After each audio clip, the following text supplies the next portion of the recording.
She had 8 months of practice being invisible. One dress undid all of it. The house was quiet the way it always was at 8 p.m., all marble and shadow, and the low hum of a city that had learned not to get too close. Nyla had timed it carefully. His meetings ran late on Thursdays. Marcus would be with him. The staff would be in the east corridor. She had a window of exactly 12 minutes, and she only needed 3. She did not look up at the staircase. That was her first mistake. Lucien Hale was already there.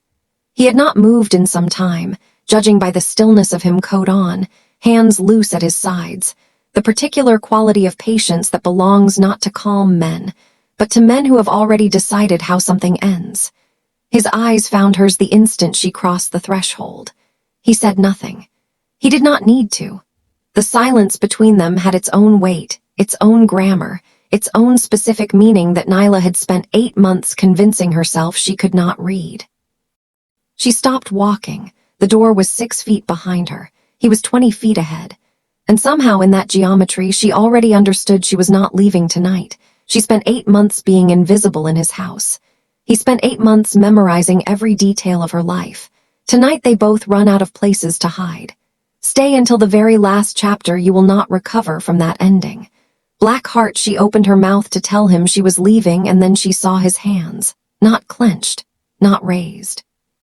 Still, the hands of a man who has decided he will wait as long as it takes. And something in her chest went very, very quiet. I need you to do one thing before this story pulls you in any deeper, and trust me, it is about to pull hard. Subscribe to this channel, because this is not a one-video story. What Nyla and Lucien are building across these chapters is something you will not want to walk into halfway. Every episode connects. Every revelation changes what came before it. If you leave and forget to subscribe, you will miss the moment everything breaks open, and believe me, that moment is coming sooner than you think. Subscribe, like, and stay close, because she is about to open that door and nothing in this house will ever be the same again. Chapter 1, the heels were a mistake. Not because they slowed her down. She had practiced the walk twice in her room that afternoon, back and forth across the small rug until the sound of them felt natural. The mistake was the sound they made on marble. Clean, deliberate, impossible to disguise. Each step announced her like a confession she hadn't meant to make out loud. Nyla kept her eyes forward. 12 minutes. She had calculated it down to the breath. She was 4 steps from the front door when she heard her name. Not Miss Rivers. Not the polished, professional distance he maintained in front of staff. Just Nyla, 2 syllables. Quiet as a hand closing around her wrist, she stopped. Her mind caught up a half-second later, reminding her that she had every right to keep walking, that it was Thursday, that she had cleared this evening weeks ago, that the paper proving it was filed somewhere in Marcus's immaculate records. None of that moved her feet. She turned. Lucien was at the top of the staircase, still in his coat. He hadn't loosened his collar. He hadn't set down whatever the evening had demanded of him. He looked, from the bottom of the stairs, like a man who had not been planning to intercept her, and had been standing exactly where he was for quite some time anyway. He descended slowly. Not hurried. Not theatrical. The particular unhurried quality of someone who sees no reason to rush toward something they are certain of. Nyla held herself still. She was still good at it. 8 months in this house had made her excellent at it, the careful management of expression, the practiced neutrality, the art of giving nothing away. She watched him reach the bottom step and stop, close enough that she caught the scent of him. Rain and something darker underneath, cedar and expensive restraint. His eyes moved over her once, unhurried, from the shimmer at her collarbone to the hem grazing the floor. Not a liar, something worse. The look of a man committing details to memory because he does not trust himself to have them again. When his gaze returned to her face, something in it had changed. Not softer, rower. "You dress like that," he said, "for someone else's evening." It was not a question. The certainty in it was almost worse than an accusation would have been. Nyla kept her voice level. "I have the night off. You confirmed it." "I did." He reached past her and straightened the small vase on the entry table, a fractional adjustment, unnecessary, just something to do with his hands. I'm confirming something else now. Air between them had weight. She had noticed that before the way certain rooms in this house changed when he entered them, pressure dropping like before a storm. Tell me his name, Lucien said. The quietness of it was what undid her composure just slightly. She had prepared for anger. Anger, she understood, had edges you could navigate around. This was something else.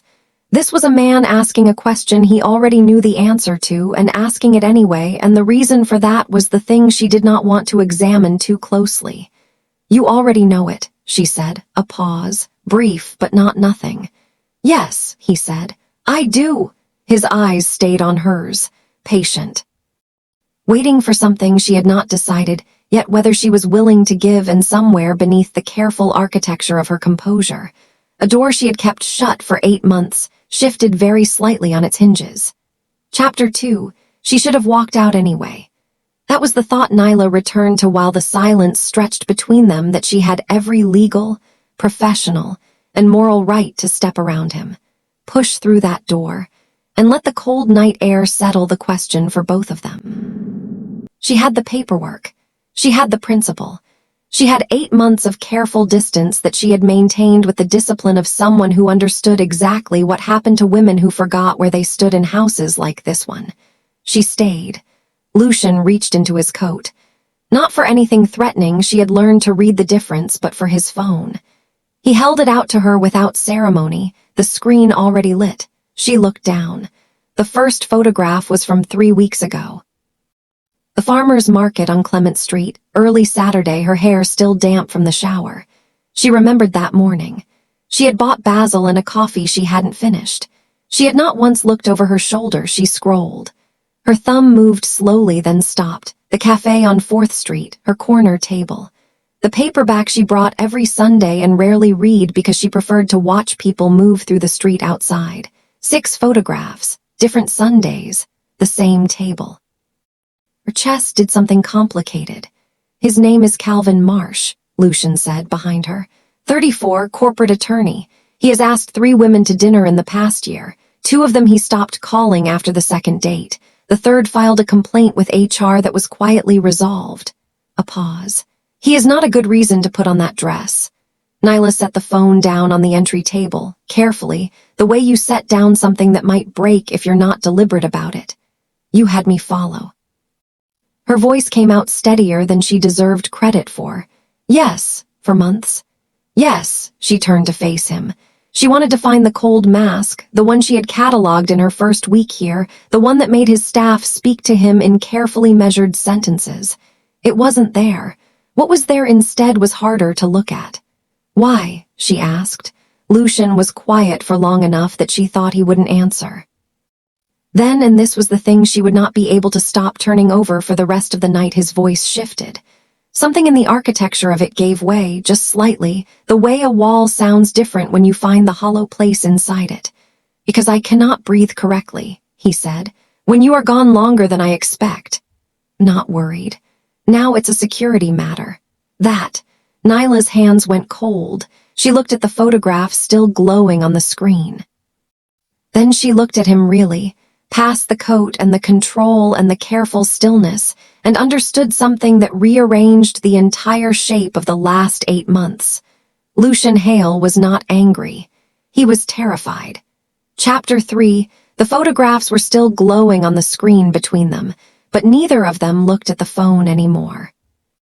Nyla had spent the last 60 seconds searching for the version of this she could manage, the one where his confession was a control tactic, where the fear in his voice was performance, where she could file this entire evening under things powerful men do when they feel entitled to someone's attention. She had been very good at finding that version of things. It had kept her intact for 8 months. She couldn't find it tonight. 22 minutes, Lucien said. He wasn't looking at her. His eyes had gone to the window, to the wet city beyond it. As though the admission required somewhere else to land. When you're sad, 11 when you're not. Air left her lungs quietly. You hum when you think the house is empty. Old songs are the kind that don't get played anymore. Your grandmother's, I think, from the way you go around certain notes. He paused. You cry on Sundays when it rains. You make yourself stop before you leave your room. You're very disciplined about it. Stop. The word came out before she could decide against it. He stopped. The silence that followed was not empty. It had texture, weight, the particular quality of something that had been accumulating for a long time in a space too small to hold it. Nyla pressed her palm flat against the entry table. She needed something solid. When, she said, carefully, did I stop being just the maid to you? Lucien turned from the window. Not to face her fully just enough that she could see the line of his jaw, the way something moved through his expression and was contained before it could become readable. That implies, he said, that you were ever just that. She stared at him. When did that change? She pressed, because she needed the specific thing, needed it named and placed and made into something with edges she could push against. He was quiet for long enough that she thought he had decided not to answer. The clock in the study marked the silence in small, indifferent increments. Then, "I'm not sure you ever were," said to the window. Said like something he had been carrying in a coat pocket for months, worn soft from the handling. Nyla's throat tightened. She did not let it reach her face. She was, as he had noted, very disciplined. "Then what am I to you, Lucien?" She used his name. She almost never used his name. She watched it register the slight stilling of him, the almost imperceptible shift of his shoulders. The silence stretched long enough to become its own kind of answer. "Only thing in this house," he said at last, "that I actually care about keeping." Room didn't move. The city didn't stop, but something in the distance between them did. Chapter 4. The door opened without a knock. That was the only warning either of them got, the brief mechanical sound of the lock disengaging, and then Seraphine Hale was in the foyer, unwinding a scarf from her neck with the unhurried ease of someone who had never once in her life required an invitation to enter a room. She stopped when she saw Nyla. Took in the gown. The entry table with Lucien's phone still face up on it. The particular quality of silence that sits between two people who have just said something that cannot be unsaid. Her gaze moved to her brother, standing exactly where he had been, coat still on, giving nothing away. Seraphine's expression did not change. It simply settled into something knowing. "Lucien," she said pleasantly, "you look terrible. You weren't invited." "Never am." She set her bag on the chair by the door as though the conversation were already decided. "Go do something useful. Marcus has been trying to reach you for 20 minutes. Something passed between the siblings, not quite an argument, not quite deference, and then Lucien looked at Nyla once. Brief. Waited. He left without another word, and somehow the leaving felt more deliberate than anything he had said. Seraphine waited until his footsteps had gone up the stairs. Then she turned to Nyla with an expression that was several things at once, sharp and tired and not unkind. "You should sit down," she said. "You look like you've been standing in one spot for an hour." 20 minutes, Nyla said. "Approximately," something like a smile. "He has that effect." Seraphine settled onto the arm of the sofa, studying her with the particular attention of a woman accustomed to reading rooms quickly. "He hasn't told you, has he, that you're the first?" Nyla went still. "Woman in this house," Seraphine continued matter-of-factly. "The first one is close enough to know which lights he leaves on, which floor creaks, what he takes in his coffee." She paused. "He doesn't let people learn his patterns. It's the one thing he's always been careful about." "Then why? I don't know," said simply, without apology. "Neither does he. That's what's terrifying him." Nyla had no answer for that. She looked down at the gown. She was still wearing the dress she had chosen to leave in, and felt the evening rearrange itself around her into something she didn't have a map for. Upstairs, Marcus Cole's voice was low and precise. The kind of voice that delivered information without decoration. Roman Zade had made inquiries about Nyla's background, her history before the house, about whether what Lucien felt was real and therefore exploitable. Lucien listened without moving. When Marcus finished, the silence lasted exactly 4 seconds. "She is not a target." His voice was quiet, final, the kind of quiet that required nothing after it. "She is not leveraged. Make that very clear to anyone who is listening." Marcus nodded once and reached for his phone. The city pressed cold against the windows. Somewhere below, Nyla was still wearing a dress she'd chosen to leave in and hadn't. Chapter 5, she had rehearsed it twice in the dark before dawn. The words were simple, professional, impossible to argue with. I think it's best if I give notice. I'll have my things cleared by the end of the week. 11 words. She had said them to the ceiling at 4 am and again at 6, and both times they had sounded reasonable and clean, and like something a person with good sense would say. She came downstairs at 7 and found Lucien in the kitchen. He had his back to her. No jacket, no armor of formality, just a dark shirt, sleeves pushed to the elbows, moving with the quiet economy of someone who had been awake for some time. She registered the coffee before she registered anything else. The smell of it. The specific ritual of it is the cream going in slowly, the color being watched with more attention than the task required, 1.5 sugars. She had never told him that. He turned when he heard her on the tile, held the mug out without a word, not placed on the counter where she could take it at a safe distance. Held out. A foot of space between them, Nyla took it. Their fingers overlapped on the ceramic for less than a second. She felt him go very still, not flinching still. The difference mattered. She had learned in 8 months of living inside his silences that Lucien Hale still went the way other men caught their breath involuntarily, and only when something caught him off guard, she took a sip. It was exactly right. The temperature, the balance, the 90 seconds of heat that kept it from scalding all of it, exactly as she would have made it herself. The 11 words were somewhere behind her teeth. She could feel them waiting. She did not say them. The kitchen clock marked a minute, then another. Outside, the city was doing its gray morning business traffic sounds. The distant pressure of a world that had no idea this room existed. "Owe you something," Lucien said. He was looking at the window, which she had come to understand was where he looked when honesty was costing him something. "Not an apology. I won't pretend the photographs were anything other than what they were." He paused. "But I owe you the truth of why." Nyla waited. "I was so focused," he said, quiet and deliberate, "on keeping you here, that I forgot to actually see you."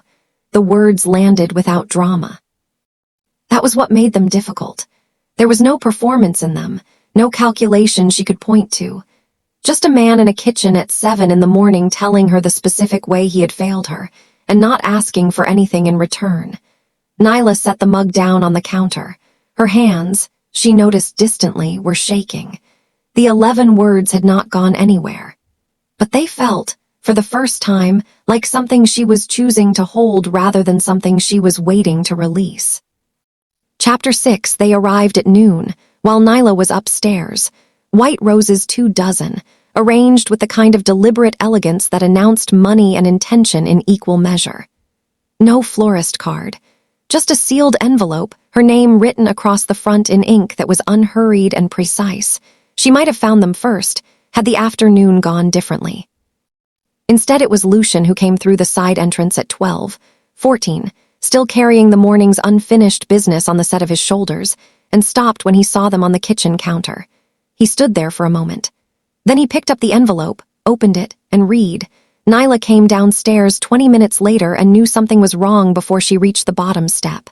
Not from any sound, the kitchen was completely quiet. That was exactly the problem. Lucien was at the counter. The note was in front of him, held flat by 2 fingers, as though he had read it and then needed to keep it from doing anything further. His face was composed in the way that had nothing to do with calm, the way she had learned to read as its own kind of warning. She crossed the room and picked up the note. "Miss Rivers, I believe you deserve a choice that is genuinely yours to make. I know where you came from before this house. I know what you rebuilt, and what it cost you. I'm not offering you a rescue, I'm offering you a door. All you have to do is walk through it. Dinner Friday, the rest is up to you." Arzishi read it twice. The third line sat in her chest like something with an edge. "I know where you came from before this house." She set the note down. "He knows things he shouldn't," she said. "Yes." Lucien's voice was very even. "He does." "How?" "Because he's been building a file on you for longer than I realized." A pause, controlled and precise. "That is my fault. And I won't insult you by pretending otherwise." Roses were beautiful in the way that things chosen to make a point often are. She didn't look at them. "Going to tell me I should go with him," Nyla said. The words cost her something to say. She felt it was the specific weight of handing someone a script she did not want them to follow. Lucien looked at her for a long moment. Something moved behind his expression that did not make it to the surface. "I'm going to tell you," he said, "that if you want to, I won't stop you." Kitchen held its breath. "But I need you to know," he continued, quieter now, with the careful precision of a man measuring every word against what it might break, "what it will cost me." Outside, the city moved through its indifferent afternoon.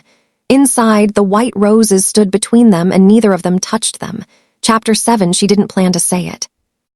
That was the thing she would remember afterward. There had been no decision, no moment where she weighed the options and chose honesty over armor. It simply came loose, the way something does when it has been held tightly for too long and the hands finally give out. "Been testing you," she said. "Since the first week." Lucien said nothing.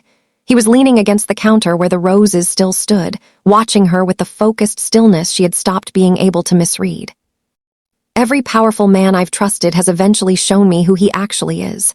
She kept her voice flat, clinical, the way you handle something sharp. "I've learned to watch for it, the moment the patience runs out, the moment being kind becomes being owed something." She looked at him. "I've been waiting for that moment with you since January, and you keep not doing it." She said it like an accusation, which is its own kind of problem. Lucien was quiet for a moment.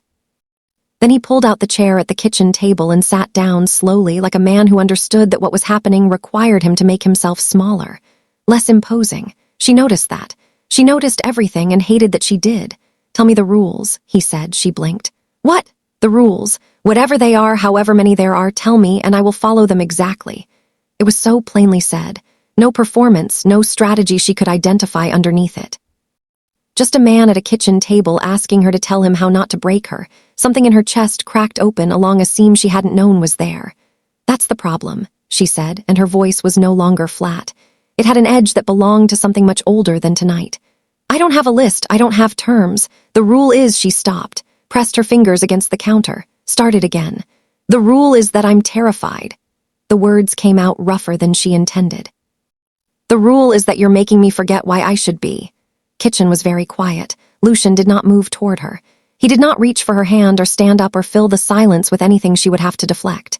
He simply sat with what she had said, holding it the way you hold something fragile, making sure nothing shifted before it was ready, then carefully. "Tell me what he did." She looked up. "One," Lucien said, "who taught you to expect the worst from men like me." Questions sat between them, patient and undemanding, leaving the door entirely open and making no move to push her through it. Nyla looked at him for a long moment. She had carried this particular story for years. She had summarized it, deflected it, folded it into something smaller and more manageable every time it got close to a conversation. She had never once told anyone the full shape of it. Chapter 8, she told me the way you drain something infected is not quickly, not cleanly, but because leaving it any longer would be worse. His name she didn't give. It wasn't the point. The point was the shape of it, how it had started with the kind of attention that felt, at the time, like being finally and completely understood. He had noticed everything about her. What she ordered at restaurants, which topics lit her up, what she looked like when she was trying not to be happy and losing. He catalogued her the way someone catalogues a thing they intend to keep. She had restructured her life around him so gradually she hadn't noticed it happening, moved closer to his neighborhood, stopped seeing the friends who made him uncomfortable, let her own ambitions go quiet because he needed the space. She told herself it was love, and it looked enough like love from the inside that she believed it for 2 years. The dismantling was quieter than the building. That was the thing she had never been able to fully explain to herself, let alone anyone else. There was no single moment she could point to, just a slow, methodical subtraction. Of her confidence first, then her independence, then the version of herself that had existed before him until she reached for it one day and found nothing there. She rebuilt from nothing. It had taken longer than she wanted to admit. "Job here," she said, "was anonymous. No one knowing my name when I walked in felt safe." She looked at the table. "I've been protecting myself from the moment I arrived." Kitchen had not made a sound the entire time she spoke. Lucien had not moved, had not shifted or offered anything that might interrupt the current of it. He had simply been present, which was, she was realizing, its own rare thing. When she finished, the silence lasted long enough to have real weight. "You were right," he said, "to be afraid of me." She looked up. "I won't dress it differently than it is." His voice was even, unflinching. "Men like me don't get clean endings. I've known that long enough that pretending otherwise would be an insult to you." It was not what she had expected him to say. She had braced for reassurance, for the careful reframing that people offered when the truth was inconvenient. Not this. "Then why?" she said, quiet now, the edge gone from her voice and something more exposed underneath it. "Haven't you let me go?" He met her eyes. 8 months, Lucien Hale. "You could have replaced me in a week." The words sat between them without apology. He didn't answer immediately. She watched something move through him, not hidden exactly, but held, the way you hold something that costs you to carry and costs you more to set down. When he finally spoke, it arrived like something he had been deciding whether to say for a very long time, and it cost him. Visibly. Chapter 9, what he said was this, asterisk, because replacing you was never the point. Asterisk, nothing followed it. He let it stand without architecture, without the careful scaffolding he usually built around the things that mattered. Just the sentence, bare and exact, in the middle of the kitchen at whatever hour this had become. Nyla did not respond. There was nothing yet to respond to. It was the kind of answer that opened more than it closed, and they both knew it. Lucien looked at her for a long moment. Then something in him shifted, not collapsed. Like a man who has been holding a position for a very long time and finally decides that the position is costing more than it is protecting. He spoke quietly. Without performance, he told her what the 8 months had actually been. Falling asleep to the sound of her moving through the kitchen at night, the small domestic sounds of her presence becoming, without his permission, the thing that marked the house as inhabited rather than merely occupied. Learning which evenings she carried something heavy, the set of her shoulders, the particular silence she wore on certain days, and leaving lights on longer than necessary, as though the light could say something he had not yet found the words for. He told her about the surveillance. Named it plainly, without softening. Told her about the men in his world who now knew her name because of his attachment, the exposure his caring had created, the danger she was in because of something she had never chosen and never been warned about. He listed it all. Every cost. Every compromise of her safety and her autonomy that had originated with him. Then he stopped, took one step back, then another. Creating distance with the deliberateness of someone who understood the significance of the gesture, a man who had spent 8 months closing space, finally opening it. "I need to ask you something," he said. "Not tell you, ask." The kitchen held its breath. "Tell me you feel nothing." His voice was low and without edges. "Lie to me convincingly and I will step aside. I will make this clean. I will never make this difficult for you again." He did not move toward her. His hands stayed still. His eyes stayed on hers open in a way she had never seen them, unguarded in a way that she understood, instinctively, he had never allowed in front of another person. He was waiting, not demanding, not calculating. Waiting with the patience of a man who had finally understood that some things cannot be kept, only chosen. Nyla opened her mouth. The words she had rehearsed. The clean ones, the safe ones, the 11 words from 4 a.m. that would have ended this simply were somewhere inside her. She could feel them. She also felt everything else. 8 months of evidence, assembled without her consent, pointing in a direction she had been refusing to look. The silence stretched, and in it, quietly, without fanfare or drama or anything that resembled the version of this she had feared she chose. Moral lesson: one, the most powerful thing you can do for someone is to choose them, not to trap them. He did not reach for her. He waited. He asked instead of taking, and that single act changed everything. Lucien spent 8 months finding ways to keep Nyla close. Photographs. Surveillance. Removing her exits before she could use them. But the moment he became worth trusting was not when he showed her the depth of his feelings. It was when he stepped back and gave her the freedom to leave. Real love does not build cages and call them homes. The moment you stop holding someone's autonomy hostage to your own fear of losing them is the moment you become capable of being genuinely loved in return to self-worth. From Chapter 1, he dress, the door, the name your boundaries, speak before you do. Guard them. Nyla had a plan. She had calculated her exit to the minute. She dressed with intention and moved toward the door with her head level. She did not apologize for wanting something different from what the house had offered her. The lesson here is not about whether she stayed or left. It is about the fact that she had a plan at all. A woman who knows her own direction is never truly powerless, no matter what room she is standing in. She kept her eyes forward. 12 minutes. She had calculated it down to the breath.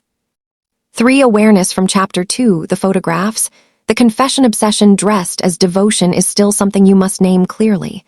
When Lucien showed Nyla the photographs, the story did not romanticize what he had done. It made her hands go cold.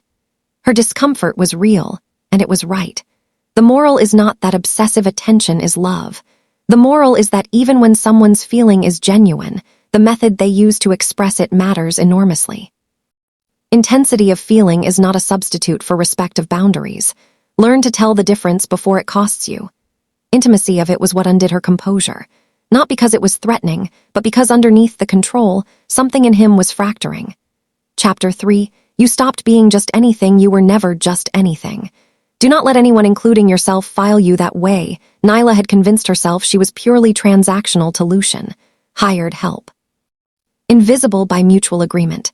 It took 8 months and one raw, unguarded confession for her to understand that she had been seen completely, intimately the entire time. The lesson, the story you tell yourself about your own significance is almost always smaller than the truth. You are more present in people's lives than you allow yourself to believe.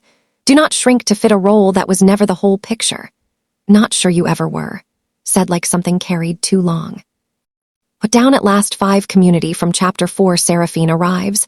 Marcus delivers the warning the people who love someone reveal who they really are. Pay attention. Seraphine's arrival told Nyla more about Lucien than any confession had. Not because Seraphine defended him, she didn't.